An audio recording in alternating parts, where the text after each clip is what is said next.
Our way of life as a society is drastically changing day by day. Each day that goes by, we can see that our sources of energy are running out.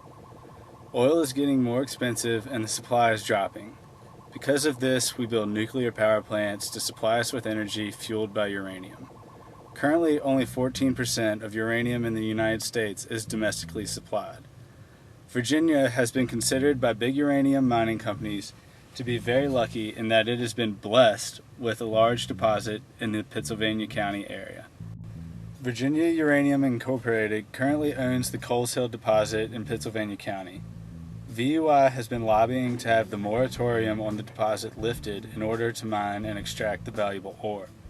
The moratorium was originally placed on the Coles Hill deposit in order to preserve the landscape and community from the destruction created by the mining and milling process. Today, there are efforts to have the moratorium lifted for the economic benefits from the uranium. Times are tough, the economy is slipping, and communities are looking for any means to boost business and improve the local economy. VUI is looking to the Coles Hill deposit to do just that. VUI plans to boost the economy in this area, creating jobs in and around the mines. Virginia currently has 2 nuclear power plants and none of the uranium supplied to these plants is extracted in Virginia. Therefore, there is an obvious market very close by. VUI believes lifting the moratorium and beginning to extract the deposit will boost the economy, creating jobs and a uranium market to improve the quality of life for all living in the area. There is no doubt in my mind that jobs will be created, workers will be paid, and the product will be sold. My concerns are all the aspects that do not involve money and the economy. Mining in general is a very dirty business. There are many different methods to extracting valuable minerals, but all leave their similar consequences. Removing the ore underneath the surface destroys the land. Forests will be leveled, taking away habitats for animals and vegetation. Uranium is a dangerous substance. Mother Nature is the only one who knows how to handle the material. Underground, the uranium is safe. It does not leak into the water, it does not emit radiation. However, when that deposit is tapped and exposed to air and moisture, uranium's destructive tendencies arise. Water and air allow the uranium to emit radon gas, which is radioactive and causes many problems and increased cancer rates. The tailings, which is the material left over from the mine, is probably the most dangerous part. These tailings are rocks and dust that are filled with heavy metals and radioactive decay. Tailings are put into large pits and holes to be covered up with dirt, while groundwater runs through it, absorbing everything and dispersing it within our water supply. According to VUI, we do not need to worry about such problems since they have an advanced water monitoring system to see how the groundwater moves and a superior waste recycling system to deal with the radioactive material that is left behind. Derek Jensen wants us to really examine and think about the new and amazing technology these corporations are implementing. VUI says their new technology is the best at recycling radioactive waste, but just because they are using the latest technology does not mean the job is being done in the correct manner. Jensen discusses how large mining corporations often sway politicians and those in power with bribes and benefits. Corporations often have previous employees or investors in politics just to have the government on their side. If the corporation can target the financial gain to the few that make the final decision, the people are the ones to suffer. Julia Fox describes what happens to West Virginia from coal mining. The mining corporations have created such a large monopoly that the people and government are absolutely helpless. The mining has destroyed the area and the residents drink dirty, toxic water. These companies have also stated that they have the technology to keep the mining clean and not affect the surrounding area, but the pollution continues. Not only do they ruin the land while lying to our face, but the people are stuck with the coal companies. They are dependent on the jobs at the mines to feed their families, and the coal companies continue to pay them less and use more machinery than people.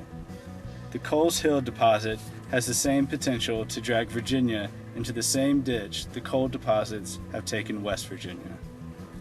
The cancer rates are rising each year, and many of them can be traced back to chemicals used in many industrial processes.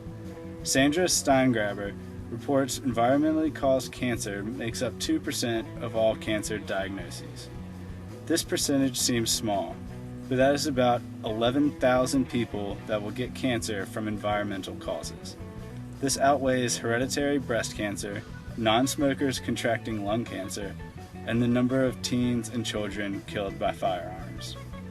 Environmentally caused cancer does not make headlines in charities the way that breast cancer, secondhand smoke, and child shootings attract, but that does not mean it is any less dangerous. These rates are rising because we as a society allow corporations to pollute and cheat the systems that are designed to control them. The mining will put people hundreds of miles away at risk. Runoff from the tailings will contaminate the groundwater and eventually contaminate crops as the polluted water works through the water cycle. Biomagnification will bring those contaminants to our dinner plates. Vegetation will absorb contaminated water and radon gas. An animal comes along and eats the contaminated plant. A human eats the animal. The human is unknowingly being contaminated. The large agricultural community in the region will only exacerbate this process. If those crops are irrigated with contaminated water, those crops will undoubtedly be contaminated when they are put on the dinner table. Not only are the residents around the mines at risk of contamination, but the workers are almost guaranteed to have negative effects from working with the uranium. The miners will be breathing radon gas that is emitted as they dig. Those processing the uranium will be breathing dust and handling radioactive waste. The higher up the chain of command, the less one will be exposed. Therefore, the people who cannot afford doctor bills and medications will be the ones exposed the most to health risks. It is easy for the heads of corporations to not be concerned with the health risks when they do not need a paycheck bad enough to take such a risky job. This quiet, friendly agricultural community needs to be very careful when considering the Coles Hill uranium deposit. Are the associated risks worth the economic benefit? The deposit is only so large. The amount of uranium is only enough to supply the current nuclear power plants for 2 years. 2 years. Are 2 years of electricity worth hundreds of years of radioactive contamination? Is it worth the thousands of years to rebuild the rolling wooded landscape that will be bulldozed over? It's not to me.